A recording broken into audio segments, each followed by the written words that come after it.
So ಈಗ ನಮ್ಮ ಜೊತೆಗೆ ಮಾತನಾಡೋದಕ್ಕೆ ಕೆಪಿಸಿಸಿ ಸಂಯೋಜಕರಾಗಿರುವಂತಹ ಕಾವು ಹೇಮಂತ್ ಶೆಟ್ಟಿ ಜೊತೆಗೆ ಅನಿತಾ ಹೇಮಂತ್ ಶೆಟ್ಟಿ ಅವರಿದ್ದಾರೆ. ಅವರನ್ನ ಮಾತಾಡ್ಸೋಣ. ನಮಸ್ತೆ. ನಮಸ್ತೆ. ಏನು ಹೇಳ್ತೀರಿ ಸರ್ ಫಲಿತಾಂಶ? ನಮಗೆ ಭಾಳ ಖುಷಿಯಾಗಿದೆ. ಕಾಂಗ್ರೆಸ್ ಪುತ್ತೂರಲ್ಲಿ ಗೆದ್ದಿದೆ. ನಾವೆಲ್ಲ ಕಡೆ ಹೇಳ್ತಾ ಬಂದಿದ್ದೇವೆ, ನಮಗೊಬ್ಬ ಸಮರ್ಥ ಅಭ್ಯರ್ಥಿ ಸಿಕ್ಕಿದ್ದಾರೆ. ಜನ ಈ ಬಾರಿ ಆಶೀರ್ವಾದ ಮಾಡಿ ಗೆಲ್ಲಿಸಿ ಕೊಡಿ, ಈ ಕ್ಷೇತ್ರದ ಅಭಿವೃದ್ಧಿಯನ್ನು ನಾವು ಮಾಡ್ತೇವೆ ಅಂತ ಹೇಳುವ ಭರವಸೆಯನ್ನು ಕೊಟ್ಟಿದ್ದೇವೆ. ಮತ್ತು ರಾಜ್ಯದಲ್ಲಿ ಕಾಂಗ್ರೆಸ್ ಸರ್ಕಾರ ಬರಬೇಕು ಅಂತೇಳಿ ಹೇಳಿದ ಪ್ರಕಾರ ಇವತ್ತು ಕಾಂಗ್ರೆಸ್ನಲ್ಲಿ ಸಹ ರಾಜ್ಯದಲ್ಲೂ ಸಹ ಕಾಂಗ್ರೆಸ್ ಬಹುಮತಕ್ಕೆ ಬಂದಿದೆ. ಮತ್ತು ಜನರಿಗೆ ತುಂಬ ಭರವಸೆಗಳನ್ನು ಕೊಟ್ಟಿದ್ದೇವೆ. ಈ ಎಲ್ಲ ಭರವಸೆಗಳನ್ನು ಈಡೇರಿಸುವಂಥದ್ದು ಮತ್ತು ಅಶೋಕ್ ಕುಮಾರ್ ರೈ ಅವರು ಪುತ್ತೂರಿನಲ್ಲಿ ಒಬ್ಬ ಸಮರ್ಥ ಅಭಿವೃದ್ಧಿ ಪರವಾದ ಕೆಲಸ ಮಾಡುವಂಥ ಶಾಸಕರಾಗಿ ಕೆಲಸ ಮಾಡಲಿಕ್ಕಿದ್ದಾರೆ. ಇಲ್ಲಿ ಕಾಂಗ್ರೆಸ್ಗೆ ಪ್ಲಸ್ ಆಗಿದ್ದು ಯಾವುದು? ಪಕ್ಷೇತರ ಅಭ್ಯರ್ಥಿಯ ಸ್ಪರ್ಧೆ ಯಾವುದು?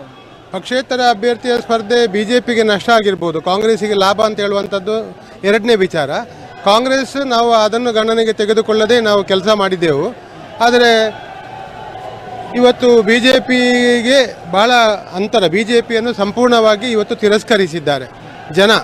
ಪಕ್ಷೇತರ ಅಭ್ಯರ್ಥಿಯವರು ಇವತ್ತು ಹಿಂದುತ್ವದ ಆಧಾರದಲ್ಲಿ ಅವರು ಮಾತಾಡಿರ್ಬೋದು. ಅದರಲ್ಲಿ ತುಂಬ ಓಟುಗಳು ನಮ್ಮ ಕಡೆಯಿಂದ ಕಾಂಗ್ರೆಸ್ನ ವೋಟರ್ಸ್ ಸಮೇತ ಅದಕ್ಕೆ ವೋಟ್ ಹಾಕಿದ್ದಾರೆ ಅಂತ ಹೇಳುವಂಥದ್ದು ನಮ್ಮ ಗಮನಕ್ಕೆ ಬಂದಿರುವಂಥ ವಿಚಾರ. ಕಾಂಗ್ರೆಸ್ನ ಆಕಾಂಕ್ಷಿಗಳು ಎಲ್ಲರೂ ಕೂಡ ಒಟ್ಟಾಗಿ ಕೆಲಸವನ್ನ ಮಾಡಿದ್ದಾರೆ. ಇದಕ್ಕೆ ಗೆಲುವಿಗೆ ಪೂರಕ ಆಯ್ತಾ ಈ ಬಾರಿ? ಬಹಳ ಮುಖ್ಯವಾಗಿ ಕಾಂಗ್ರೆಸ್, ನಾವು ಪ್ರಥಮವಾಗಿ ಅಶೋಕ್ ಕುಮಾರ್ ರೈ ಅವರು ಅಭ್ಯರ್ಥಿ ಆದ ಕೂಡಲೇ ನಾವು ಪುತ್ತೂರಲ್ಲಿ ಕಾಂಗ್ರೆಸ್ ಬರಬೇಕು, ನಾವೆಲ್ಲ ಕಾಂಗ್ರೆಸ್ಸಿಗರು ಒಂದಾಗಬೇಕು, ಒಗ್ಗಟ್ಟಾಗಿ ಚುನಾವಣೆಯನ್ನು ಎದುರಿಸಬೇಕು, ಎಲ್ಲ ಸವಾಲುಗಳನ್ನು ಎದುರಿಸಿ ಇವತ್ತು ಪುತ್ತೂರಲ್ಲಿ ಕಾಂಗ್ರೆಸ್ಸನ್ನು ಮತ್ತೊಮ್ಮೆ ತರಬೇಕು ಅಂತ ಹೇಳುವ ಪ್ರಯತ್ನಕ್ಕೆ ನಾವು ಅಣಿಯಾಗಿದ್ದೆವು. ಅದರ ಕಾರಣ ಇವತ್ತು ಪುತ್ತೂರಲ್ಲಿ ಕಾಂಗ್ರೆಸ್ ಗೆದ್ದಿದೆ.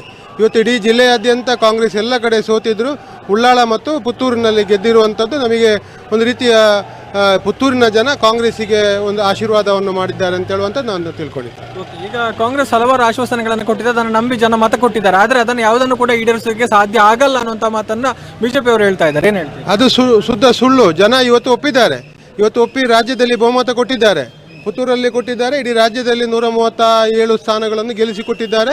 ಜನರಿಗೆ ವಿಶ್ವಾಸ ಇದೆ. ಹಾಗಾಗಿ ಹಿಂದೆ ಸಿದ್ದರಾಮಯ್ಯನವರು 2013ರಿಂದ 18ನೇ ಅವಧಿಯ ಒಂದು ಸರ್ಕಾರದಲ್ಲಿ ಎಷ್ಟೋ ಜನರಿಗೆ ಬೇಕಾದ ಸವಲತ್ತುಗಳನ್ನು ಕೊಟ್ಟಿದ್ದಾರೆ. ಹಾಗಾಗಿ ಈ ಬಾರಿಯೂ ಏನು ಪ್ರಣಾಳಿಕೆಯಲ್ಲಿ ಮತ್ತು ಗ್ಯಾರಂಟಿಗಳ ಮೂಲಕ ಹೇಳಿದ್ದಾರೆ ಅದನ್ನು ಚಾಚೂ ತಪ್ಪದೆ ಜನರಿಗೆ ಒದಗಿಸುವಂಥ ಕೆಲಸವನ್ನು ನಮ್ಮ ಪಕ್ಷ ಮಾಡ್ತದೆ.